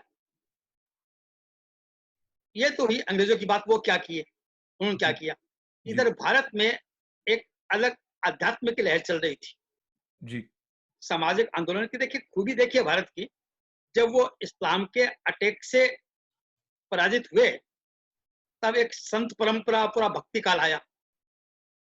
और जब इधर अंग्रेज लोग आए, तब देखिए 3 बड़े महत्वपूर्ण लोग जो हुए। एक तो पहले अपने ब्रह्म समाज चल रहा था, ब्रह्म राजा राम समाज जो है, हाँ, जिसमें केशव चंद्र सेन और राधा राम फाउंडेशन, राधा राममोहन राय थे। जी हालांकि वो अंग्रेजों की जो क्रिश्चियन की जो पॉलिसी थी, उसको रिवाइज करके हिंदुइज्म पर डाल रहे थे, तो कुछ अनपॉपुलर भी हुए थे। जी लेकिन जो महत्वपूर्ण काम किया, स्वामी दयानंद सरस्वती जी 1875 में वो आर्य समाज की स्थापना करते हैं। जी अच्छा, और 1876 में बंकिम चंद्र वंदे मातरम लिखते हैं। जी और उस समय ठाकुर रामकृष्ण परमहंस का पीरियड जो है, वो 1836 से 1886 का है, उसी दौरान थे। जी उनके शिष्य स्वामी विवेकानंद हुए, जी वो 1902 तक थे। जी तो एक तो ये आध्यात्मिक लहर थी, अपने बड़ा परिवर्तन किया लोगों ने। कहने को स्वामी दयानंद और स्वामी विवेकानंद आध्यात्मिक पुरुष थे, लेकिन जितने बाद फ्रीडम फाइटर्स आए हैं ना भारत के, वो सब इनसे प्रभावित थे, इनडायरेक्टली सबने प्रभावित किया इनको। अच्छा प्रमोद जी, मैं स्पष्टीकरण चाहता हूँ। आपने कहा कहने को तो वो आध्यात्मिक थे, इससे आपका क्या मतलब है? मतलब क्योंकि वो तो आध्यात्मिक थे ही थे। आध्यात्मिक थे ही। जी, लोग कहते हैं कि आध्यात्मिक पुरुष थे, हाँ बिल्कुल थे। हम्म, लेकिन आध्यात्म के माध्यम से वर्तमान की जो पीड़ाएं थी, हम्म, वो जागृत कर दी उसने, उन्होंने। हाँ हाँ तो उनको अपना फर्ज दिलाया कि आध्यात्म क्या क्या उपयोग हो सकता है। हम्म, तो वो अध्यात्म के माध्यम से कहीं राजनीति की बात नहीं की उन्होंने, पर आपके विवेक को जगा दिया, आपके आत्मसम्मान को जगा दिया, आपके गौरव को जगा दिया, और आपको क्या करना चाहिए, वो एक इनडायरेक्ट मैसेज जो था ना, वो हम्म, उसमें गया। हम्म। मैं कहना ये चाहता जी, मैं ये शब्द आपके ना पकड़ के वापस दोहरा रहा हूँ, क्योंकि ये सुनने से क्या आदमी और विवेक को जगा दिया, हूँ। आत्मसम्मान हाँ को जगा दिया, तो हाँ ये हाँ, सब जो बिल्कुल बात है उससे आप और रीढ़ की हड्डी आपकी सीधी हो जाती है, वैसे हो जाता है। बिल्कुल। तो इस पंडित बात को नेहरू लेते हुए जी पंडित मैं नेहरू ने कहा है जी कि हम जितने लोग थे, सबके सब विवेकानंद से प्रभावित थे, हम्म सब पे असर हम विवेकानंद। पंडित नेहरू की ये कोटेशन है। तो हम्म कहने का मतलब कि आध्यात्मिक ओके, ये नहीं कि कहीं गुफा में जाके बैठ गए। हाँ। वो समाज के भीतर समाज की चीजों को फंडामेंटली उन्होंने ठीक करने की कोशिश की। हम्म। अब अच्छा, प्रमोद जी, एक जी मैं माफी चाहता हूँ, एक सवाल आपसे। चिंतन आपका जो है वो क्या कहता है जब आप अध्यात्म शब्द का प्रयोग कर रहे हैं और पहले आपने धर्म कहा था, तो धर्म और अध्यात्म भारत के संदर्भ में एक ही है या अलग अलग है? देखिए, अध्यात्म तो जो है, जो स्पिरिट जो है ना, हाँ। जो फंडामेंटल्स है, चाहे यूनिवर्स के हो, ईश्वर के हो, जीव के हो। जी। अपने कहते हैं जानने लायक क्या है, तीन चीज जानने लायक है। हाँ। दुनिया में आए हैं तो वो ज्ञान से मुक्ति है। तो लोग ज्ञान क्या है, जी। क्या जाने? लोग तीन चीज के बारे में जानो। हाँ। एक तो ब्रह्मांड के बारे में, एक ईश्वर के बारे में, एक जीव के बारे में। जी। इन तत्वों को जान लो। उन तत्वों को जानने का नाम मुझे अध्यात्म मानता हूँ। जी। जब उनको जाने तो बाकी परतें अपने आप खुल जाती है। जी। जी। और धर्म जो है, धर्म में तो आप देखेंगे फिलोसॉफी भी है, उसमें माइथोलॉजी भी है, रिचुअल्स भी। जी। आपके जी। सामने ग्लोब पड़ा है, आप हाथ लगा कहते ये इंडिया है। भाई इंडिया थोड़ी आपका ग्लोब है तो। हाँ। हाँ। लेकिन यदि आपको लेटीट्यूड लॉन्गिट्यूड का पता होना, हम्म। तब तो आपको फिलोसफी का पता है। जी। और ये ग्लोब है, मैप, ये माइथोलॉजी हो गई। जी। और आप हवाई जहाज से जाएंगे कि ट्रेन से जाएंगे, ये रिचुअल हो गया। जी। जी। तो धर्म में तीनों चीजें, धर्म का तीनों चीज हिस्सा है। धर्म में फिलोसफी भी है, माइथोलॉजी भी है, और भी है। हम्म। रिचुअल्स बदलते रहते हैं और माइथोलॉजी बदलते रहते हैं, मतलब तो नए नए जी, चीज से जुड़े रहते जी मैं सिर्फ अपना एक जो मेरी समझ आपके साथ बांटते हुए और अपने इतिहास की चर्चा को जारी रखते हैं, मुझे कहीं ना कहीं ऐसा लगता है कि धर्म जो है वो अध्यात्म को जागृत रखने की दिशा में एक महत्वपूर्ण वाहन की तरह भी अपनी भूमिका, अपनी संरचना साधक के लिए या जो भी धर्मावलंबी है उसके लिए देता है। तो देखिए, अब अभी जो मैं आप एक। जी। हाँ, आप वेदों के बारे में जानते हैं कि जी। वेद के तीन हिस्से हैं। जी। एक तो ब्राह्मण, जो रीति रिवाज है। जी। और एक आरण्य के रीति रिवाज की क्या इंपॉर्टेंस है, सिग्निफिकेंस है, वो है। जी। और तीसरे उपनिषद है, जिसके जी। अंदर प्योर फिलोसॉफी है। जी। तो जी। धर्म भी यही है। हम्म। तो और वैसे आप मोटे तौर पे आज बात करें तो मैं ये कहूंगा कि धर्म, यदि आप धर्म में जो लिखा हो मान रहे हैं ना, तो धर्म है। अब आप बदल गए जरूर, धर्म में बदलना जरूरी नहीं है। हम्म। आज के दिन देखता हूँ, यदि आपने कर्म कांड कर लिया तो आप धार्मिक हो गए, ठीक है। हम्म। लेकिन आप बदलने कोई जरूरी नहीं है। हम्म। लेकिन आध्यात्म में बदलना शर्त है। अच्छा, लेकिन इसमें यहीं आध्यात्म पर जी मैं इस पे, मुझे लगता है ये बहुत ही महत्वपूर्ण बिंदु है। देखिए ऐसा है कि कोई आदमी अच्छी तरह से फर्स्ट डिग्री में या अच्छे मार्क्स से मेडिकल कर ले, उसका अच्छा डॉक्टर होना जरूरी नहीं है। तो कोई कर्मकांडी इसी तरह से जीवन के बारे में स्पष्ट हो जाए वो आवश्यकता नहीं। लेकिन इसका विपरीत भी सही है कि कर्म कांड करने से ये होता है उसको नकारा नहीं जा सकता, क्योंकि वो आपको उसके लिए आंतरिक रूप से वैसा वातावरण तैयार करने में सहायक होता है। उसको नकारा नहीं जा सकता, वो तो उसका मूल है। ये जो है वो बात है कि ऐसा नहीं भी होता। मैं सिर्फ ये निवेदन ये कर रहा कि हमने ये दूसरी बात को पकड़ के तो कर्म कांड के प्रति एक हेय भावना को प्रचारित करना कालांतर में और अधिक बढ़ा दिया। मेरा ये विनम्र निवेदन था। बिल्कुल ठीक है। आपने पहले अंग्रेजों ने बढ़ाया, हम्म। फिर हमारे पढ़ लिखे बुद्धिजीवियों ने बढ़ाया आजादी के बाद। जी। और कुछ ब्राह्मणों ने कर्म कांड के नाम पे जो है ना, शोषण कर दिया। शोषण भी कर दिया। इससे भी जी। बना सारी चीजें। बिल्कुल बिल्कुल लेकिन बिल्कुल। लेकिन देखिए, कोई आदमी बहुत से कर्म कांड कर सकता है, जैसा आपने बताया। मंदिर में जाके एक सी एक्टिंग करते हैं, क्या दिलीप कुमार अशोक कुमार एक्टिंग करेंगे? ऐसी भक्ति एक्टिंग करेंगे वो, ठीक है ना। हाँ। लेकिन बाहर आके कोई गलत काम करा लो उनसे। हाँ। आपने पूजा पाठ कर लिया, वो कर लिया, धार्मिक तो हो गए, ठीक है, आध्यात्मिक नहीं हुए। देखिए ऐसा, मैं मुझे अपनी बात दोहरा रहा हूँ, मुझे लगता है लेकिन ये आवश्यक है। देखिए वो आप जो बात कह रहे हैं उससे कोई असहमति मेरी नहीं है। मैं सिर्फ ये कह रहा हूँ उसके आधार पर हमारा ये निष्कर्ष निकाल लेना कि कर्म कांड फालतू के हैं, वो नहीं हो तो ना वो नहीं, हमारे लिए वो गलत नहीं, कल्याणकारी है, नहीं, बस इतनी सी बात। कल्याणकारी है। कर्म कांड जो है ना, हाँ। जिस भावना से ऋषियों ने कर्म कांड बनाए हैं, उस भावना से किए जाएं, तो जीवन के लिए बहुत जरूरी है वो चीज, जी, जी, जी। लेकिन तो उसको ओरिजिनल फॉर्म में जो जिस वो करना चाहिए, जिस भावना से बनाया गया वो भावना कायम रखनी चाहिए। अच्छा, अब यही बात लेके हम कांग्रेस की तरफ चलते हैं। तो आपने कहा जब कांग्रेस का गठन हुआ था, जी तो वो कहीं न कहीं अंग्रेज़ों को सहयोग करने के लिए गठित हुई थी। तो क्या जी। सहयोग किया कांग्रेस ने प्रारंभिक काल में, जो ऐतिहासिक संदर्भ और तथ्य आपके सामने हैं? जैसे अंग्रेजों की जो बातें थी, जो पॉलिसी थी, वो लोगों तक पहुंचाना, उस मतभेद जो बदरुद्दीन तैयब साहब हुए हैं उस समय, वो इस्लाम के उत्थान के लिए काम कर रहे थे, अच्छी बात है, बड़ा अच्छा काम कर रहे थे। लेकिन वो मुसलमानों से कह रहे थे आप कांग्रेस में आइए। जी। लेकिन सर सैयद अहमद वो कहते हैं आप कांग्रेस में मत जाइए, हुँ। कांग्रेस मुसलमानों के खिलाफ काम कर रही है, वो उसका फेवर नहीं कर रहे थे। जी, तो अब सर सैयद अहमद साहब की बात आई है, तो देखिए जब एक बात भूल गया, जो रामकृष्ण परमहंस का है ना, एक हिंदुओं में चीज आई, थियोसॉफिकल सोसाइटी। जी। Annie theosophic Besant. जब हुँ, हाँ, जो 1875 में अमेरिका में बनी थी, हुँ। ये इसमें किया था कि वो यूनानी वगैरह की फिलोसफी, बुद्ध फिलोसफी, सूफी मत और वेदांत सब मिला के एक चीज बनाई गई थी। थियोसॉफी एक इसका मतलब है कि गॉड की बात, गॉड की विल जो है ना, गॉड की बातें जो है ना, वो हुँ। तो वो 1875 बनी। बाद में 1878 में जो है ना, 1879 में कलकत्ता में हुई, और 1882 में मद्रास में बनी, जी, और 1893 में एनी बिसेंट आई इंडिया। जी, जी, तो इससे भी हिंदू लोग काफी प्रभावित हुए। तो हिंदू लोगों को प्रभावित करने वाले एक तो स्वामी दयानंद, जिन्होंने पूरे आर्य समाज से पूरा खाका बदल दिया हिंदू धर्म का, और एक तरफ स्वामी विवेकानंद, रामकृष्ण परमहंस, एक तरफ थियोसॉफिकल सोसाइटी। इससे हिंदू समाज में बहुत बड़ा परिवर्तन आया, अच्छा, ये आ रहा था। जी, मैं थियोसॉफिकल सोसाइटी के बारे में भी आप कुछ बताएँ, उससे पहले मैं थोड़ा और आपसे निवेदन कर रहा हूँ, यदि आप बताएँ कि कांग्रेस की भूमिका जो भारत में रही प्रारंभिक समय में, वो बाद तक उसका प्रभाव बाकी रहा क्या? और नहीं रहा, नहीं रहा। जी, मैं आगे आता हूँ कांग्रेस की। ठीक है। तो इन्होंने ये सोचा,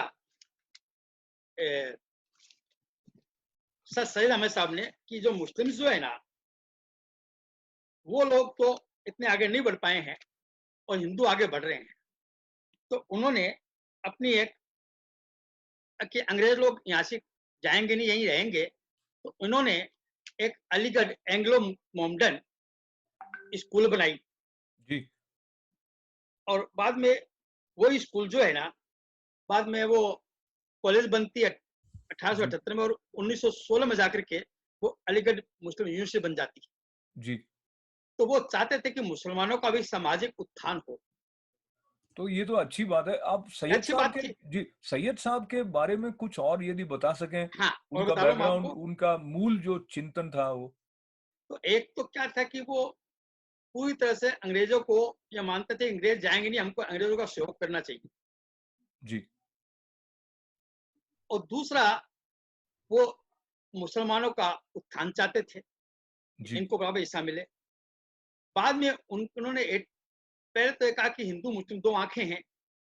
जी, और बाद में 1888 में एक स्पीच दिया उन्होंने, कि वन कंट्री टू नेशंस, जी, कि हिंदू मुस्लिम जो है दो अलग नेशन हुए बगैर जो है ना, बात बनेगी नहीं, मुसलमानों का उत्थान नहीं होगा।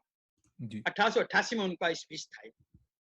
अच्छा, ये प्रमोद जी, आपने इतना अध्ययन किया है, तो आप बताएँ कि जो सैयद साहब थे, इनका गांधी जी के साथ कुछ संवाद रहा है क्या? उनका क्या ना आपस में समीकरण था? नहीं हो नहीं सकता, क्योंकि ये इनका देहांत हो गया था 1898 में, अच्छा, 1898। और जी। गांधी जी प्रतिभा है 1919 में, तो गांधी से मुलाकात का प्रश्न नहीं है।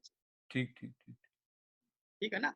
हुँ, तो 1905 तक जो मामला था, हुँ, 1857 से 1905 तक का, पहले तो अंग्रेजों द्वारा ये था कि हम जमीन तैयार करें, हुँ, एजुकेशन, हिस्ट्री, कल्चर, भारत को कमजोर करें।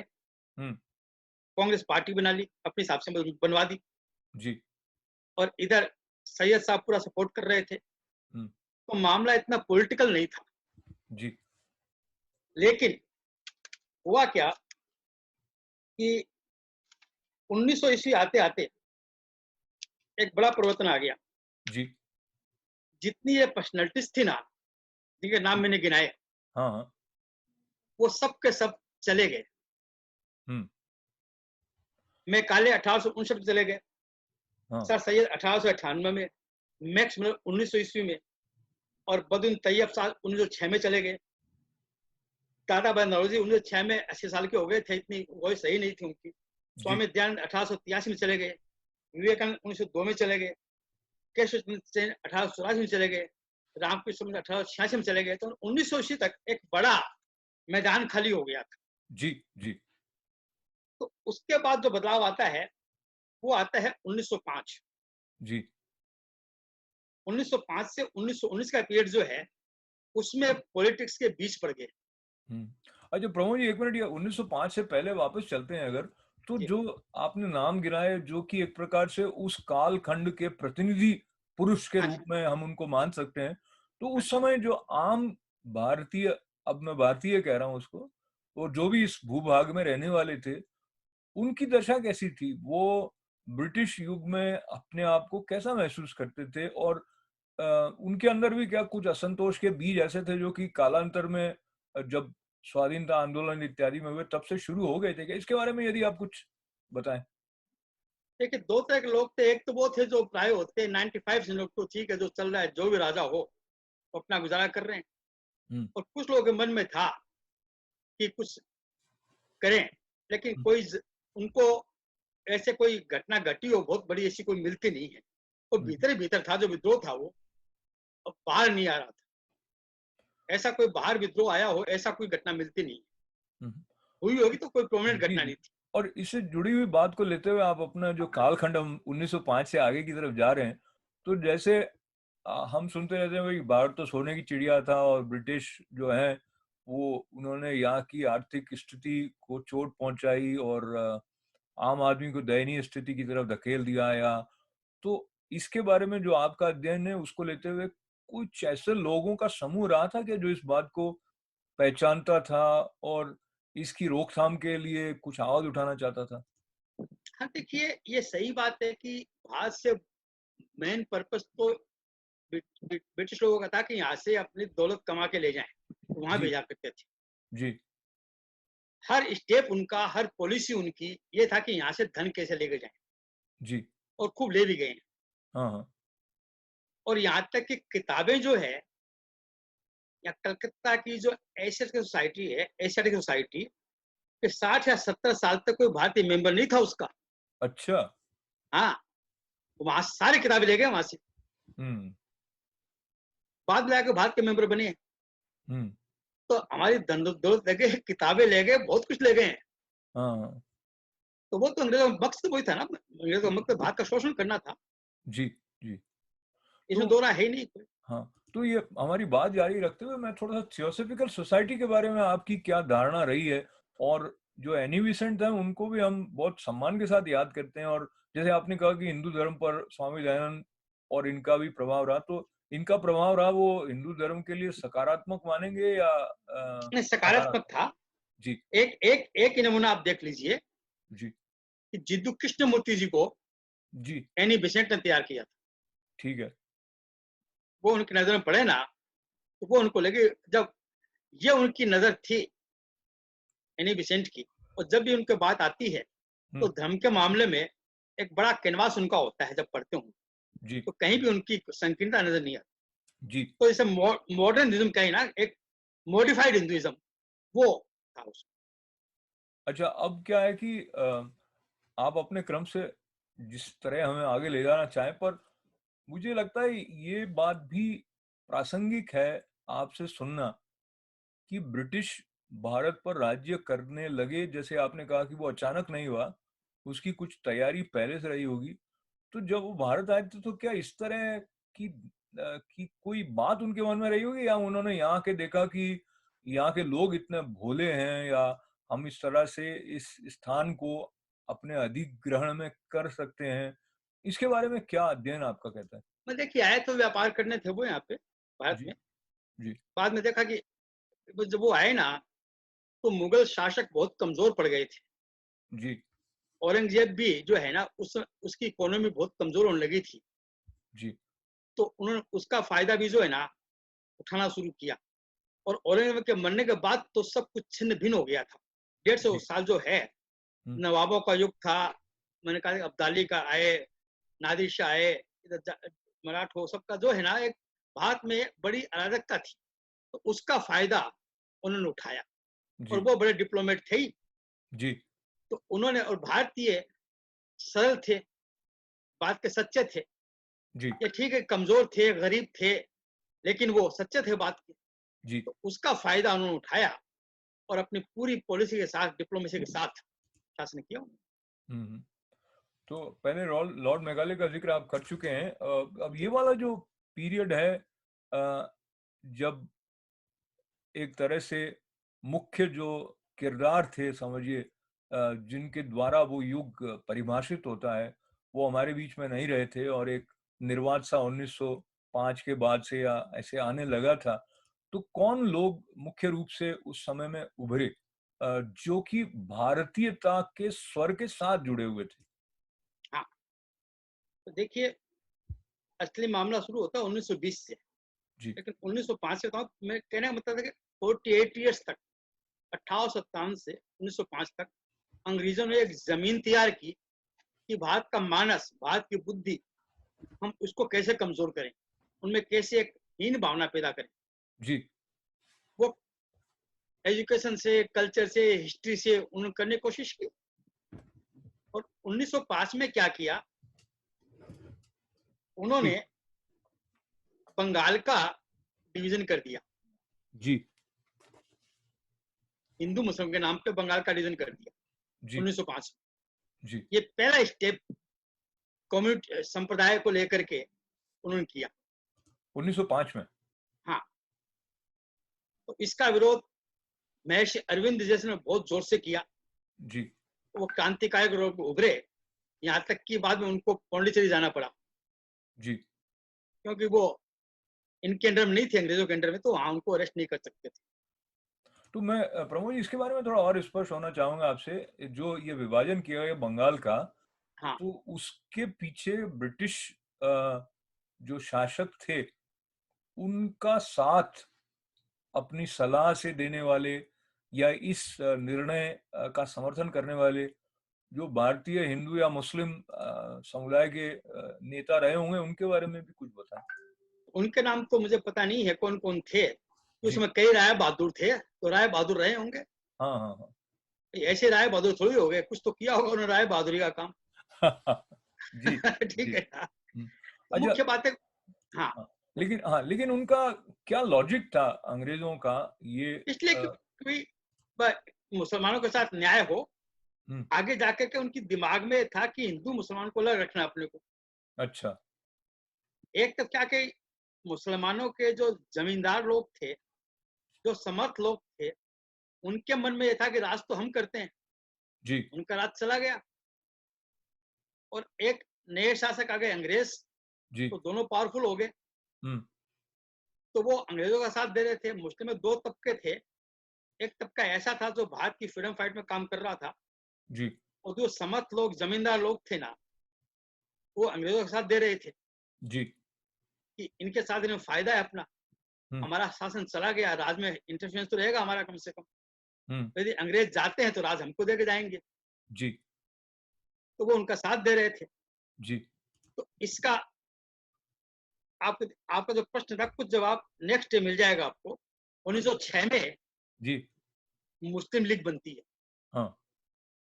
लॉर्ड मिंटो सब जमींदारों को बुलाते हैं, मुसलमानों को, और आगा खां की वो आते हैं, उनकी अगुवाई में मुस्लिम लीग का निर्माण करते हैं, ताकि मुसलमानों को एक अलग से शिक्षा का कोटा, नौकरी का कोटा, वो सब मिल सके, वोट का अधिकार अलग से मिल सके। इस तरह ये बात मुस्लिम लीग तैयार की, 1906 में तैयार की। तो प्रमोद जी, जो मुस्लिम लीग का उद्भव कह दीजिए, या मुस्लिम लीग बनी, उसके पीछे जो उस समय के मुस्लिम समुदाय की आकांक्षाएं थी, वो जिस तरह से जुड़ी रही होंगी, उसके समानांतर कोई हिंदू संगठन भी मत उसमें रहा था? आप बस अगले बात वही कह रहा था मैं हाँ, आपसे। जी। आपने सही कहा।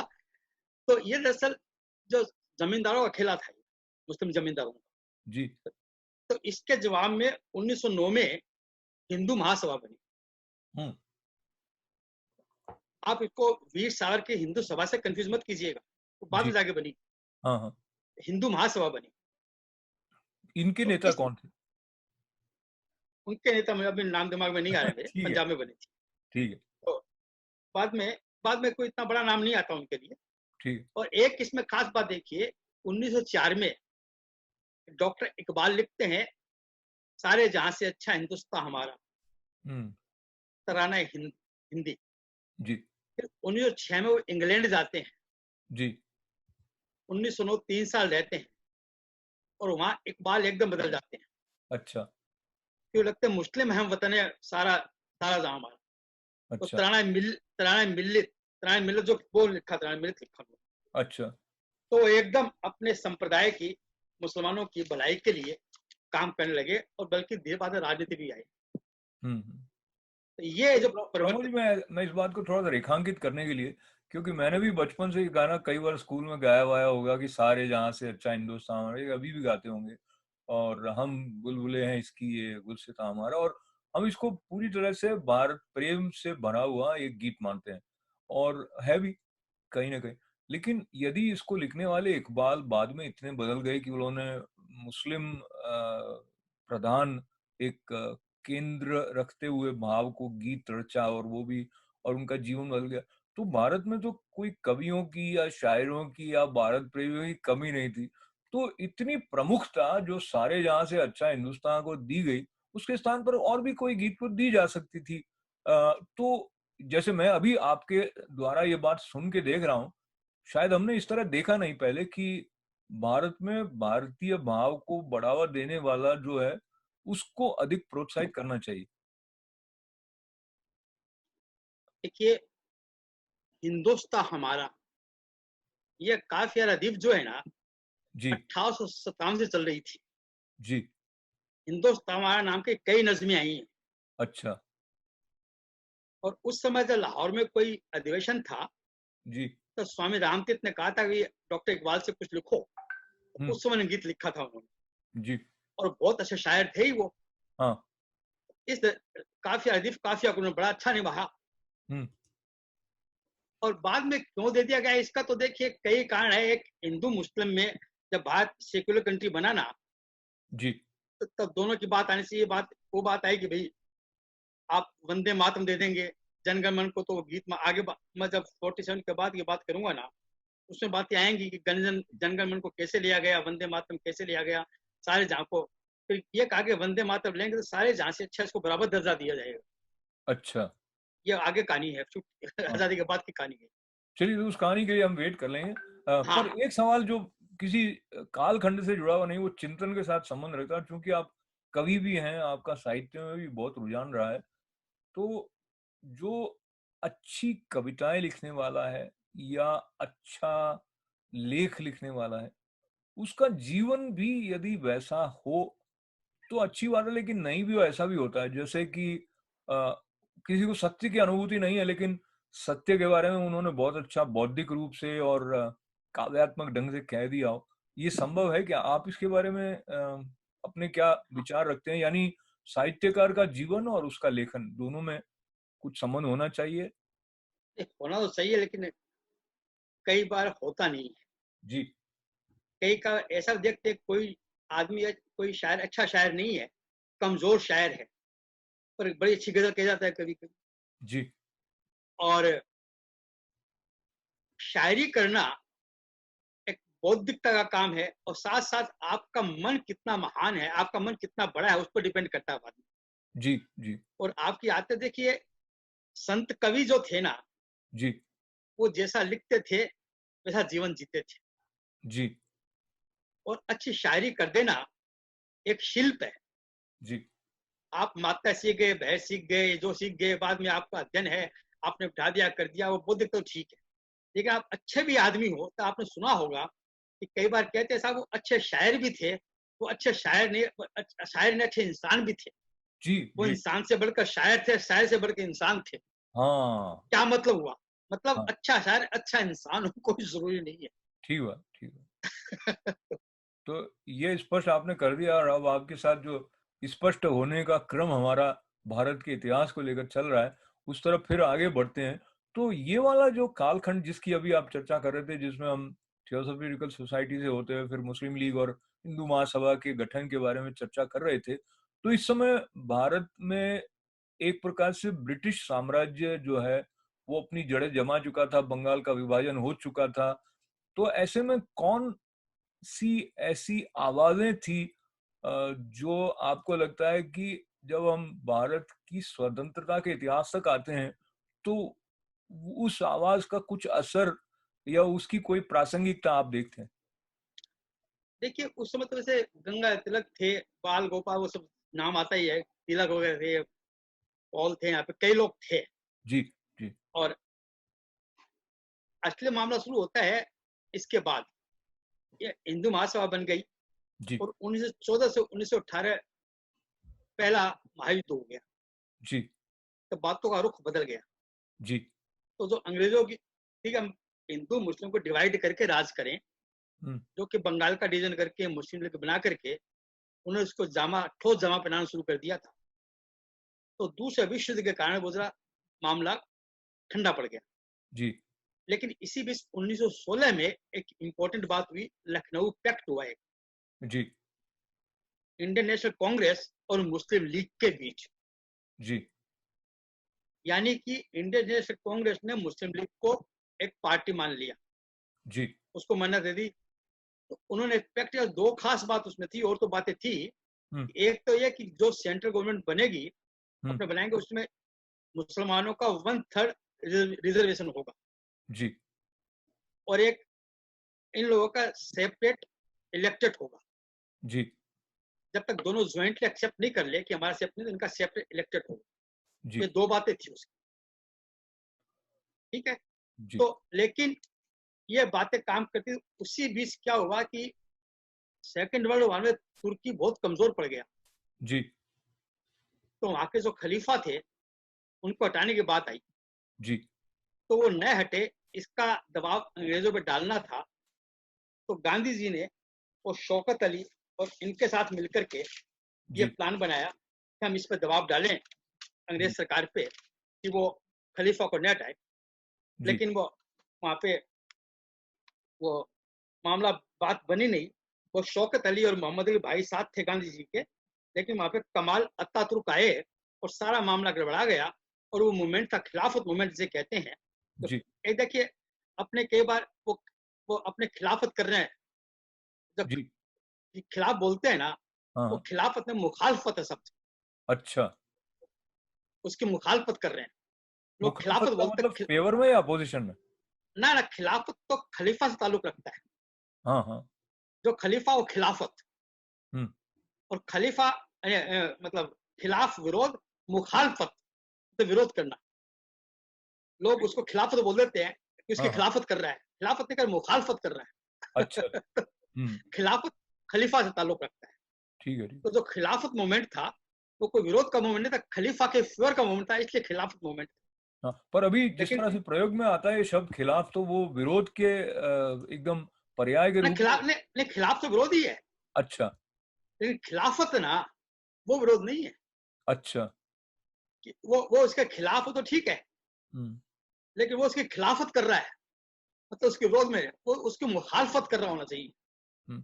अच्छा, अब इसमें इस बात को, शब्द को छोड़ते हुए मैं वापस वहां जाऊं जहां आपने कहा कि मुस्लिम लीग जो है वो एक तरह से इंडियन नेशनल कांग्रेस या जो कांग्रेस का एक हिस्सा हो गई या आपस में एक सहमति हो गई।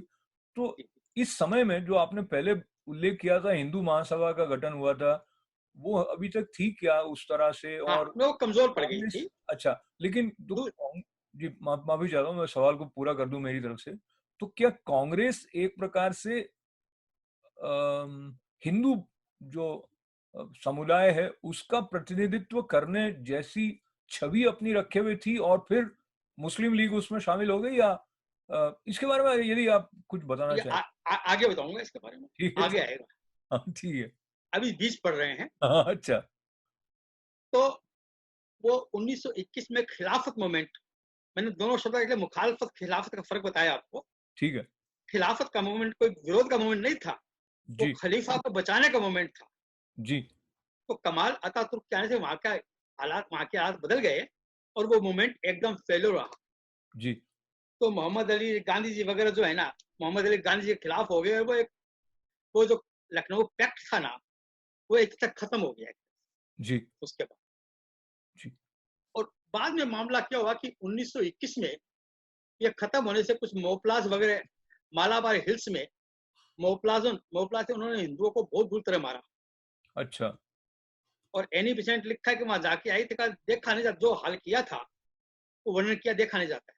अरे एक बार ये फिर से बताइए कौन सी जगह का आप कह रहे हैं, क्यों और क्यों ये मारा, उसका भी कोई वो कारण? इसलिए कि एक तो मूवमेंट फेल हो गया था कि हिंदू जिम्मेदार हिंदू को जो है ना विरोध में आ गए। वो ये क्या जहाज वगैरह थे, ये मालाबार हिल उधर केरला साइड में, जी। तो वहां पे मोपलास थे। अच्छा मोपलास जहाज वगैरह के, तो उन्होंने हिंदुओं को कहा कि तुम लोग मुसलमान बन जाओ बस। अच्छा तो बाद में कहा तुमने क्यों मारा? बोलो हमने इनको 3-4 दिन का टाइम दिया था कि मुसलमान बन जाओ, नहीं बने तो मार दिया हमने इनको। अच्छा तो बड़ा रक्तपात हुआ था बड़ा, तो उसका न्याय तो एनी बिसेंट भी जाके आई थी, तो बड़ा खून खराबा हुआ था, मतलब हिंदुओं के साथ। अच्छा 1922 से पंडित मदन मालवीय ने कहा कि यदि हिंदू एक नहीं होंगे तो बचेंगे नहीं। जी तो 1923 में आसपास देखा कि आगरा में, सहारनपुर में, अमृतसर में, पानीपत में जगह जगह हिंदुओं को मार पड़ रही थी। जी तो लाला लाजपत राय सब ने कहा कि हिंदुओं को तो एक होना पड़ेगा, वरना आप कैसे सकोगे? एक तो अंग्रेज आपके विरुद्ध में है जी। और मुसलमानों के पावर में से उनका पावर, वो भी पावर उनके साथ है। हम्म तब उन्होंने 1925 में आरएसएस बनी। अच्छा, अब एक मिनट के, ये वाली घटनाएं हो रही थी जैसे मोपलार और अन्य स्थानों की, तब गांधी जी अपनी छवि जो बाद में उनकी उभरी, वो भी वो क्या कुछ कि हद तक आ गई होगी। उन हालात में वो यही चेष्टा कर रहे थे कि भाई किसी भी तरह हिंदू मुस्लिम एकता, हिंदू मुस्लिम लड़े नहीं, कायम रहे। तो जी। उन बातों को भाई वो उन्होंने एग्रेसिव रूप नहीं लेकर के एक समझौते का रूप ही उनका लेके चले। अच्छा। तो 1925 में आरएसएस बनी हम्म और 1926 में क्या हुआ कि स्वामी श्रद्धानंद उन्हीं उसी दौरान एक शुद्धिकरण का आंदोलन चला रहे थे कि जी जो हिंदू मुसलमान बन गए उनको वापस हिंदू बनाओ। जी। शुद्धिकरण का आंदोलन चल रहे थे, तो 1926 में उनकी हत्या एक मुस्लिम युवक ने कर दी। अच्छा वो भी गांधी जी ने किस तरह भी चेपा जी शांत रहो करके किस तरह जो है ना, उन्होंने कोई खास विरोध नहीं किया। अच्छा। तो 1927 में हिंदू सभा बनती है। जी जो हिंदू महासभा कमजोर पड़ गई थी, तो वीर सावरकर की लीडरशिप में हम्म, हिंदू महासभा करके बम्बई में बनती जी। अच्छा, माफी चाहता हूँ प्रमोद जी, ये जो स्वामी श्रद्धानंद जी हैं, इनके है। बारे जी, में कुछ और जानकारी यदि आपके पास है तो बताएं। ये आर्य समाजी थे जी और इन्होंने पूरे ये इन्होंने हिंदू धर्म के बारे में कि ये कि जो पॉपुलेशन जिस तरह कम हुई है हिंदुओं की, और कम होते हुए काफी आंकड़े दिए उन्होंने अपने, हम्म और उनका कि ये नहीं की गई तो आगे जाके हिंदुओं की हालत और खराब हो। जी। तब फिर उन्होंने शुद्धिकरण शुरू किया था, मुख्य उनका आंदोलन वो था। हम्म। और इसी कारण उनकी हत्या हुई थी अच्छा, अब कि ये, वो। जी माफी चाहता हूँ, मैं समझने की दृष्टि से पूछ रहा हूँ, जैसे आपने मोपलार का बताया था और जैनी बिसेंट गई, उन्होंने देखा, और मुसलमानों ने बाद में ये कहा कि हिंदू को 3 दिन का समय दिया था। वो मोपलाज ने कहा था। मोपलार, जी मोपलार। तो ये वाला जो जो सोचने का ढंग था, उसके बारे में पूरे भारत में अधिकतर मुसलमान इसी तरह सोच रहे थे, अधिकतर हिंदू इसके बारे में अवेयर थे, या उसका भी कुछ उल्लेख अपने ऐतिहासिक? तो पहली बात है कि आम हिंदू मुसलमान था ना, हाँ उन तक कितनी खबरें आती भी नहीं थी। जी थोड़े बहुत आगे ठीक है, जागरूक लोग जो थे ना, वे लोग इतने पढ़ते लिखते भी नहीं थे। आम आदमी जो था, हाँ हाँ वह कितने घरों में अखबार आता था, जी तो कुछ पढ़े लिखे लोग तक बातें थी। तो यहाँ भी जब मीटिंग हुई ना लोगों की, तो लोगों ने कोई कुछ ने विरोध किया, बाकी लोगों ने इसका मतलब बहुत चेपासाती होती है ना, वो कर दिया गया मामला जी। उसको। तो बाद में ये कहा भी अब जब तक स्ट्रॉन्ग नहीं होंगे आप जमेला, तब 1925 में आरएसएस, 1927 में हिंदू महासभा बनी। और ये इसी बीच में, सॉरी सॉरी, ये जो हाँ हिंदू हाँ, महासभा है और आरएसएस है, ये आपस में इनका कोई तालमेल था, या ये अपने आप में अलग अलग समझ? अपने दोनों दोनों का अलग था। अच्छा दोनों का आरएस महासभा, हिंदू महासभा की तो अलग पॉलिसी, हिंदू कौन है पूरा डिफाइन, पूरी फिलोसफी उनकी है इनकी वीर सावरकर की कौन हिंदू है कौन हिंदू नहीं है, पितृभूमि कर्म भूमि कई बातें उसमें आती है। अच्छा। और आरएसएस जो है वो एक वो कार्यकर्ता तैयार करने वाली एक वो संगठन जी, जी, जी। है। तो एडगार साहब ने कोई किताब नहीं लिखी। किसने? हेडगेवार साहब ने, जो इसके फाउंडर थे हाँ, हाँ। आरएसएस के, जी। वो तो संगठन करता था, अच्छा। तो एक संगठन रूप में काम कर रहा था। और हिंदू महासभा एक वैचारिक संस्था थी। जी। दोनों में यह फर्क। हाँ, हाँ। इसी बीच में 1925 में और उसके पहले भी कुछ हिंदू नेताओं ने कहा, भाई यदि झगड़ा करते हो अलग, दोनों अलग हो जाओ, एक अलग को हिस्सा दे दिया जाए, इस तरह की बातें उठी। जी। 1925 में वो किशोर साहब थे, उन्होंने ये बात उठाई जी। कि भारत जो है ना, एक मौलाना जाफिर अली थे और एक डॉक्टर इस्माइल जिहाद थे। जी। उन्होंने कहा कि भाई पंजाब का इलाका जो है वो मुसलमानों को दे दिया जाए, पंजाब के आसपास का इलाका, जी। इस तरह, जिसमें आगे जाके और क्लियर करेंगे, जी। ये बातें उठने लगी। हाँ, हाँ। 1927 में जिन्ना ने कहा कांग्रेस लीडर से कि हमको लेजिस्लेटिव असेंबली में आप 1/3 प्रतिनिधित्व दे दीजिए, रिप्रेजेंट दे दीजिए।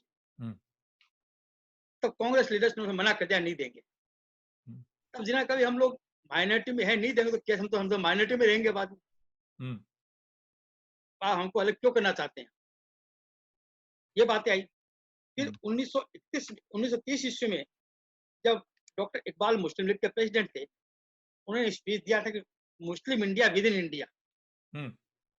अलग हिंदुस्तान नहीं चाहते हैं, लेकिन जो इलाका है पंजाब का, कश्मीर का, सिंध का, बलूचिस्तान का, वो सब इलाका जो है अफगानिस्तान का, वो मुसलमानों को दे दिया जाए, तो और बाकी हिंदू करें। तो हुँ। Muslim India within India, हुँ। यह ख्याल उन्होंने दिया।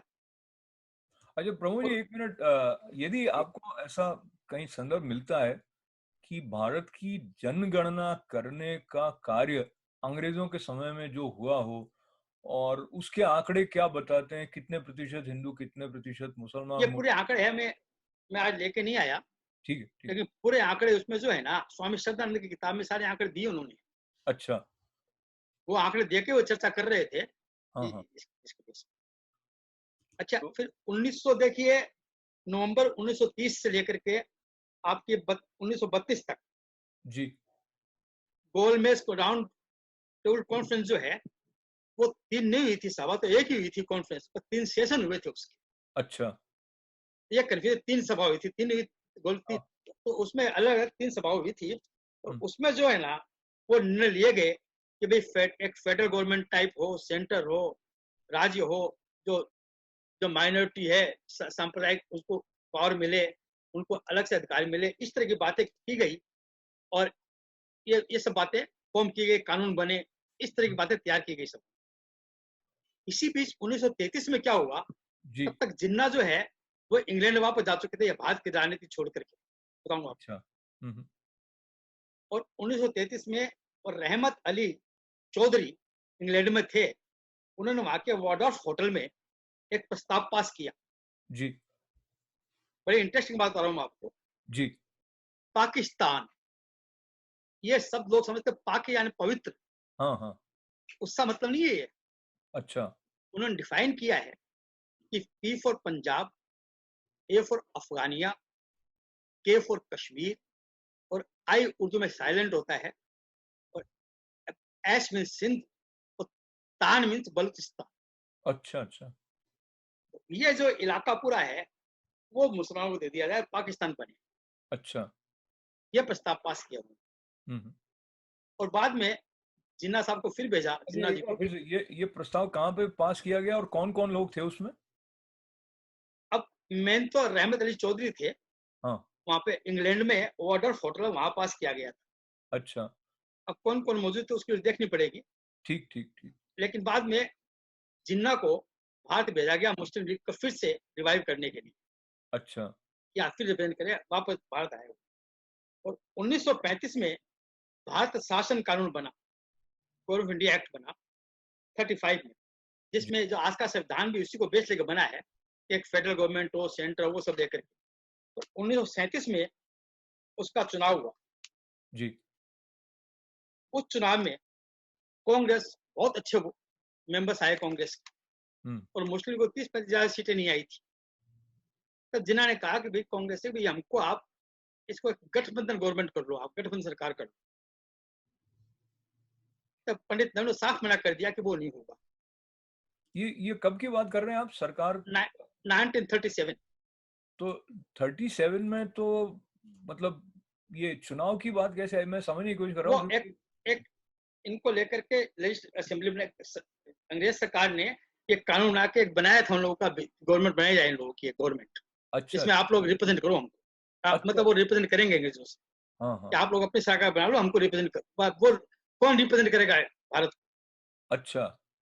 तो उसमें कांग्रेस की ज्यादा सीट आई, वो से कितनी आई थी, इसकी 30-35 आई थी मुस्लिम लीग। अच्छा, तो प्रमोद जी, ये वाली जो अप्रोच ब्रिटिश गवर्नमेंट की तरफ से अपनाई गई, उसके पीछे भी कोई मुख्य कारण रहे होंगे क्या? कारण ये था कि भी जो रिप्रेजेंट करे ना, वो था कि एक तो किसको कौन रिप्रेजेंट कर रहा है, कौन लीगली कर रहा है, कौन नहीं कर रहा है, वो समझ में आ जाए। फिर किसको डील करना है, कैसे डील करना है। ये मुस्लिम लॉ बोर्ड जो बना है ना, हाँ। वो भी 1935 में बना है। अच्छा, पहले मुस्लिम law, India Muslim law board नहीं था, अच्छा। 1935 बना है। हुँ। तो अंग्रेज लोग साथ साथ ये भी ध्यान रख रहे थे कि किसका कैसे फायदा उठा सके। अच्छा, मैं ऐसे जंप कर रहा हूँ और मुझे लगता है हम आपके साथ आज के सत्र को विराम की तरफ ले जाएँ जी और आपसे धन्यवाद करने के साथ ये अनुरोध करें कि ये वाली जो भारत के इतिहास की कथा है, वो जिस तरह से उसका आपने अध्ययन किया है और मैं अपने दर्शकों को फिर से याद दिलाऊं कि ये वाला जो ग्रंथ है, thoughts on religious politics in India, ये 3 वॉल्यूम्स में कंपाइलेशन है जो प्रमोद शाह जी ने और ये सोसाइटी फॉर नेशनल अवेयरनेस के द्वारा छपा गया है। तो इसका आधार लेते हुए हम जो थोड़ी बहुत चर्चा कर रहे हैं, तो विराम की तरफ बढ़ते हुए जब 1937 में ये चुनावों की बात आप कर रहे हैं और जिस तरह की स्थितियां उत्पन्न हो गई थी, तब क्या ऐसा लगता था कि भारत स्वाधीनता आंदोलन इतना जोर पकड़ चुका था कि कहीं ब्रिटिश को लग रहा था कि वो यहाँ से चले जाएंगे आने वाले समय में, या क्या उस समय की स्थिति, अगर आप ब्रिटिश सरकार के नजरिए से उसके बारे में बात करें? उस समय तो ब्रिटिश को बिल्कुल नहीं रहा था ब्रिटेन को हम लोग चले जाएंगे क्या। अच्छा। वो तो सेकेंड वर्ल्ड वॉर के बाद हालत खराब हुई उनकी। हाँ, हाँ। पहले तो अपने हिसाब से खेल खेल रहे थे। अच्छा।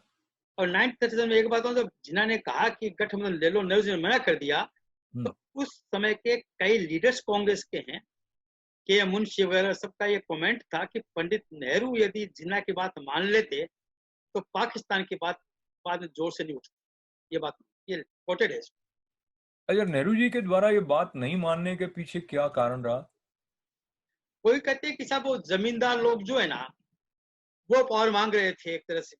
हाँ, नेहरू जी हाँ। का ये सोचना, जमींदार पावर मांग रहे थे तो बाद जमींदार भाई हो जाएंगे शायद, ये उनका लोग कहते हैं कि इसलिए नहीं दिया उन्होंने।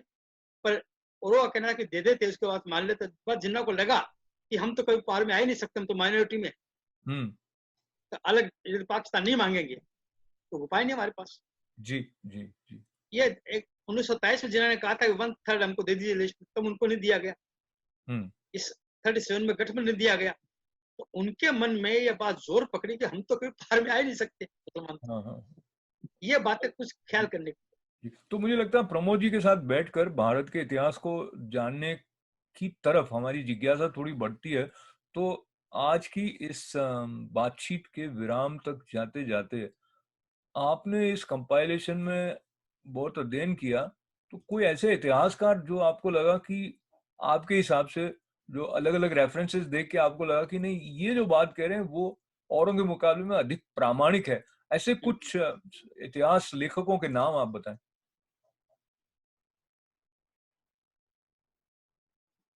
ऐसा कि करीब 150 पुस्तकें थी, जी। जिसमें कई चीजें जो है ना, एक मैंने बताऊं आपको, राइटर है, कई इतिहासकार भी हैं, एक संविधान के राइटर हैं। जी। मैं मैंने इसमें जिक्र किया उनका जी। कि उन्होंने बताया, उनका नाम सिरवई सिरवई थे वो। जी। उन्होंने बहुत बढ़िया लिखा, जी। बताता हूँ आपको। हाँ, उनका नाम क्या है, HM सिरवई। जी। संविधान के पहले भारत की पूरी कथा जो है ना, पूरी फैक्ट्स, वो जी। सब बहुत डिटेल में लिखे हैं, हाँ। बहुत ईमानदार से डॉक्यूमेंट से लिखे हैं। और उसके अलावा भी कई मुस्लिम राइटर्स भी रहे। मैं आपको कई को तो नाम भूल रहा हूँ, मैं कई नाम है इसमें, ये बताना मुश्किल है कि कौन अच्छा। ठीक है कौन गलत है। जी। बहुत से राइटर्स इसके, हाँ। तो तो कुछ तो मैंने इसमें लेख ही दिए, कई को लेख जो है ना हम्म, मैंने सब दे दिए इसके सारे, कौन कौन है बता दो, देख कर ठीक बात। कई तो साल पहले कौन कौन नाम थे। तो चलते चलते एक वाक्य जो कई बार सुनने में आता है कि इतिहास विजेता के द्वारा लिखा जाता है। भारत के इतिहास को पढ़ते हुए इसके बारे में आप क्या कहेंगे? और मैं बात कर रहा हूँ स्वाधीनता से पहले की, जहाँ की चर्चा हम कर चुके हैं, क्योंकि यहाँ तो कौन विजेता है कौन नहीं विजेता है वो हमें पता नहीं। पर हम ये माने कि जो भारतीयता के भाव का विरोधी है या भारत का जो स्वरूप आज हमारे सामने है उसके प्रति जिसका दुराग्रह रहा हो, उसको हम अ, अगर दूसरा पक्ष मान लें, और एक वो पक्ष जो कि भारतीयता का जो भाव आपके हृदय में है, तो उस दृष्टि से क्या कहेंगे आप इस वाक्य के बारे में? ये बात तो सही है, इतिहास विजेता लिखते हैं, जी। किंतु जिस इतिहास को पश्चिम इतिहास कहता है, भारत उसको इतिहास नहीं कहता। अच्छा।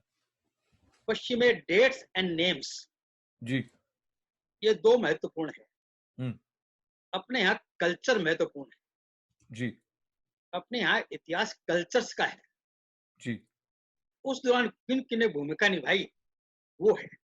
जी। हालांकि अपने यहाँ पूरा इतिहास भी है। महापुराण उसे कहते थे जिसमें 5 बातें हों। हम्म। ब्रह्मांड कैसे बना, कैसे टिका, फिर कैसे खत्म होगा, मनवंतर क्या है, युग क्या है, सूर्यवंशी राजा कौन है, चंद्रवंशी राजा कौन है, ये सारी बातें शामिल हो तब वो महापुराण होता था। 18 पुराण, सारे पुराण महापुराण नहीं है। जी। जी। अपने यहाँ ये लिख परंपरा थी, पर कल्चर के साथ थी। रामायण कालीन कल्चर कौन सी थी? वो रक्त संस्कृति का और कृषि संस्कृति का टकराव था। हम्म। महाभारत कौन सी कल्चर थी? तो हम्म। उस हिसाब से अध्ययन किया जाता है अपने इतिहास का। और आजकल का जो इतिहास लिखा जाता है वो तारीख और नामों का इतिहास है। जी। यह फर्क है। यह बात सही है कि विजेता जो लिखता है ना, अंग्रेजों ने अपना जो इतिहास लिखा है वो सारा गड़बड़ कर रखा है, तो विजेता ही थे वो। हम्म। ये बात सही है। तो कुछ सही बातें और कुछ बातें ऐसी जिनके बारे में हम और सोचें फिर उसको उसके। सोचना, उस इतिहास के बैकग्राउंड को देखना पड़ता है। जी। जी। बाकी घटनाओं से जो राइटर्स थे क्या लिखा है, मैं आपको बताऊंगा बातों के इतिहास के। आर्यभट्ट ने क्या लिखा, कितना अन्याय किया आर्यभट्ट के साथ, हम्म। चाणक्य के साथ। उनके ऐसे ऐसे श्लोक मिलते हैं जो साफ खारिज करते हैं। अब आर्यभट्ट का पीरियड ईसा मसीह से करीब 300-400 साल बाद का मानते हैं, 5 साल बाद। जी। वो ईसा मसीह 27 साल पहले हुए थे। अच्छा। अब वो आर्यभट्ट जो है वो श्रीलंका का जिक्र कर रहे हैं। लंका में, श्रीलंका नहीं, लंकापुरी का, जवपुरी का, सिद्धपुरी का। और वो स्वर्ग का जिक्र कर रहे हैं, वो नरक का जिक्र कर रहे हैं। अरे भाई, इसके बाद जो है ईसा मसीह के बाद 5 साल आपको लंकापुरी कहां से दिखाई दे गई? वो इतना बड़ा मैथमेटिशियन चाणक्य जो है वो दूसरा उसका श्लोक दूसरी बात कर रहा है। वो ईसा मसीह 15 साल पहले की बात कर रहा है, उसको 3 साल बाद लेके आ रहे हैं। तो हम्म। इनके माध्यम से और अपने एस्ट्रोनॉमी के माध्यम से कितना सही है, लोक कथाओं के माध्यम से, गाथाओं के माध्यम से, गीतों के माध्यम से अपने इतिहास को सही तरह जाना जा सकता है।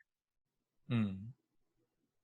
तो सत्य की तलाश कई रूपों में जी, हमारे साथ चलती है, और उसमें से सत्य तक पहुंचने में जो ऐतिहासिक तथ्य हैं वो भी कहीं ना कहीं मदद करते हैं, क्योंकि आप समग्र रूप से काल को जानने, समझने, और जो एक चिंतन की धारा रही है और किस तरह के संगठित समूहों के द्वारा क्या क्या प्रभाव अर्जित किए गए, वो सब एक बड़ा रोचक होने के साथ साथ भारत को जानने के लिए, भारत के इतिहास को समझना एक महत्वपूर्ण जो अभ्यास कहा जाए, उसको पूरी विद्वता के साथ में, अध्ययन के साथ में करने वाले प्रमोद शाह जी हमारे साथ जुड़े, और ये जो वार्ता श्रृंखला है वो जारी रहेगी।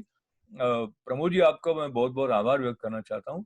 और चलते चलते यदि आप कोई बात और इस बारे में कहें कि इतिहास की तरफ जो आधुनिक भारतीय हैं, उनकी जागरूकता जो है शायद इसलिए भी कम है क्योंकि वो शैक्षणिक जगत में इसका कम उस तरह का रोचक स्थान पाते हैं। और मैंने ये देखा है जो लोग पढ़ते हैं वो कई बार ये देखते हैं कि यार ये मेरे कॉम्पिटिटिव एग्जाम में कौन सा सब्जेक्ट है वो ठीक रहेगा। पर शुद्ध इतिहास को जानने के लिए इतिहास को पढ़ने वाले सीए मुझे लगता है बहुत ही कम होंगे। उनमें से एक प्रमोद जी हैं, इसलिए ये सवाल का जवाब देने के आप अधिकारी हैं कि हमें इतिहास को क्यों पढ़ना चाहिए। देखिए, इतिहास पढ़ना अपनी जड़ों से जुड़ना है। जी। आपके पहले क्या-क्या चिंतन हुआ, कौन-सी घटनाएँ घटी, आपने आपकी क्या खूबियाँ थी, आपकी क्या कमियाँ थी, आपका बेस क्या था? यदि आपका इतिहास नहीं होगा, तो आप उखड़ जाएँगे। हम्म, आज आप हिंदुस्तान और पाकिस्तान के बाद पाकिस्तान का इतिहास क्या है? कुछ नहीं। कुछ नहीं है। हम्म, फिराक साहब ने एक बात कही थी कि कोई जिन्ना, कोई लियाकत अली, कोई नेहरू पाकिस्तान को एक सुसभ्य देश बना नहीं सकता। हम्म, हम्म, ये बात 66 में कही थी उन्होंने, जी। क्योंकि उन्होंने पाकिस्तान ने इस शर्त पे पैदा होना स्वीकार किया है, वो अपनी माँ का दूध नहीं पिएगा। हम्म, हम्म, हम्म। तो ये उसका कोई किसने कहा? इतिहास नहीं है। ये किसने कहा था? फिराक साहब ने, फिराक गोरखपुर साहब। हाँ, हाँ, जी। तो वही। उसके पास इतिहास नहीं है। हम्म, और उस लड़के, उस बच्चे को देखिए जिसके पास एक इतिहास है, एक परंपरा है। जी। और उस बच्चे को देखिए जिसके पास कोई इतिहास परंपरा नहीं है। हम्म, आज एक अमेरिका देख लीजिए। अमेरिका तो मान लीजिए दुनिया भर के लोग आके बसे हुए हैं। हम्म, अंग्रेज, ब्रिटेन देख लीजिए, कितना क्या इतिहास है उनका। हम्म, आज उसकी जो सोच होगी, एक पढ़ लिख के भारतीय की सोच होगी, भारत का इतिहास पढ़ेगा, दोनों बड़ा फर्क होगा। जी। तो हम इतिहास से कितना सीखते हैं और अपना भविष्य कैसे बनाते हैं, बिना इतिहास के आप खड़े नहीं रह सकते। और अंग्रेजों ने ये किया कि आपको अपने इतिहास से तोड़ दिया, अलग कर दिया कि आपको इतिहास ही नहीं है। जो हम बता रहे हैं वो आप, तो आज जो वर्ल्ड में इतिहास पढ़ाया जाता है, तो भारतीय इतिहास अब आपका ग्रीस और रोम के बाद आता है। देखो बात हुई है। हम्म। चलिए ये ग्रीस बात में। नहीं हुई, लेकिन ये बातें जारी रहेंगी और मुझे बड़ा सौभाग्य मेरा है। और और एक बात, जो आप इतिहास की बात कर रहे थे ना, हम जी, जो स्कूलों में इतिहास पढ़ लेते हैं, जी। हमारी इतिहास की जानकारी उतनी होती है, बाकी हमको और काम बहुत है। हम्म, और दूसरी बात, जिन लोगों ने, जो लोग हमको इतिहास पढ़ाते हैं, उन्होंने वो किताबें पढ़ी जो अंग्रेजों ने बनाई है। जी। और उन किताबों में जो किताबें लिखी गई है, वो भी अंग्रेजों ने बनाई किताबों पर किताबें हैं। उन पर जो रिसर्च हुई, वो भी उन किताबों की रिसर्च हुई है। तो झूठ दर झूठ। और वो किताब पढ़ाने के बाद आपको डिग्री मिलती है, आपको मकान मिलता है, आपको चेयर मिलती है, आपको अवार्ड मिलते हैं, तो आप क्यों रिसर्च करेंगे भैया?